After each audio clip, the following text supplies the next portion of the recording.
Hey guys, this is Dark Prince. Today we're going to look into some of the tickers that I took position in today and last week. The first one that I would like to discuss is VT. VT. I have already posted VT many a times. I've taken small swing positions in the past, and it has moved courtesy of few news, courtesy of the volume that came up from a downtrend. So I'm going to review this on a longer time frame, and I'm also going to tell why I'm taking position here. So let's go for it. First things first, it is still in a downtrend since April. If you see here in the April, it was somewhere around 379 and still continuing the downtrend all the way down here to 140 today. RSI is nearing 30s, pretty close to being oversold.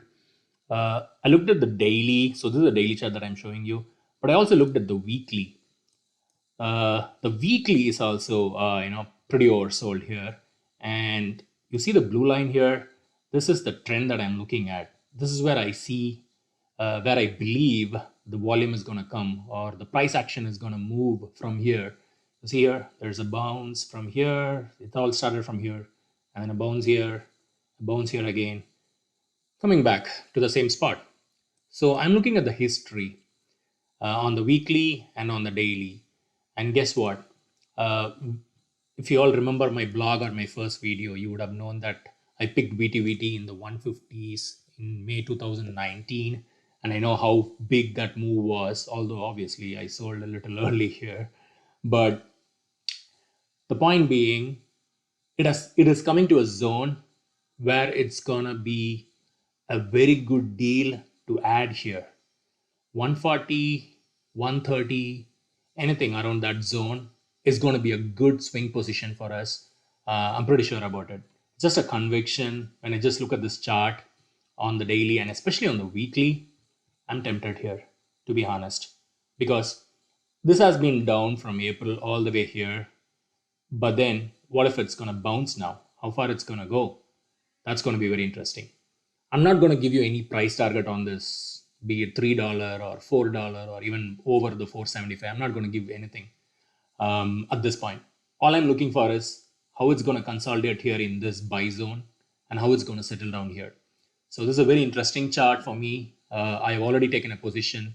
I'm going to take position on dips too if it's going to come, and I'll let you guys know how much and when I'm going to add the position here. I already have a core that I took this late evening around 140ish.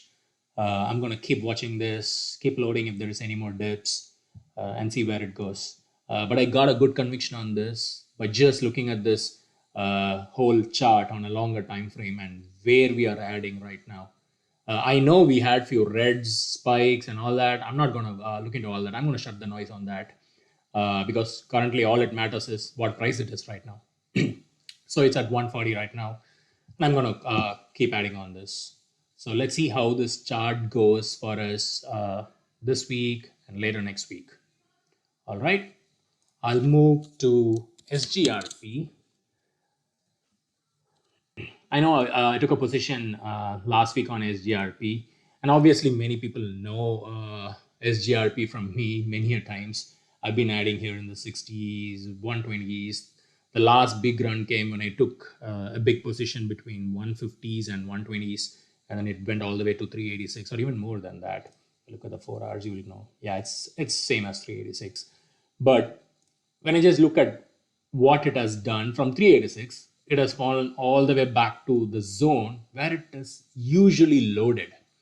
And I've been watching this stock for quite some time, the last 2 weeks, and I see that it's trying to break that 155, going down, and it's kind of settling in a zone right now. And another thing that I noticed is the MACD is curling up since it has come down from all the way down to from 386 all the way down here. Now the MACD is starting to curl a bit, and you see this RSI. This is also perking up, which means sell pressure is kind of declining right now. And what if it breaks this 145, 180 zone? Yep, we're potentially looking at 225 or even higher. So I'm gonna keep this position, swing position, as far as possible And then if there is any dip, obviously I'm going to load there too. I'm going to trust my conviction on SGRP yet again, like I did with BGI. This is a retail stock. Q4, I generally believe in Q4 there is going to be a lot of retail runners coming in, and so just for the pure love of this MACD curling up, and the RSI also, being bullish for me, and the zone that it is being currently loaded, I'm going to go for this stock yet again. So let's see how this goes for us in the long run. I'm going to move over to SQL. All right. SQL, there's not much, to be honest, on the chart because it's a fresh new IPO, just came like 1.5 months back. But then what interesting to note is, every time it hits a 330, 340 zone, it's bouncing off. Even on a 1 minute, 5 minute candle, it's always bouncing off from there. So I am keeping this load zone between 330 and 360. I have my own tolerances. You guys can set your own tolerances when you load. So 330 and 360 is a zone to add. And the focus is going to be more on the 380 mark. And then I also shared few pivots which needs to be broken. But I just like this chart. That's it. Because of the range that it is there, I'll keep it simple. There's no bullshitting for me on the potential and all that when it comes to the DD. I'll just keep this chart very simple.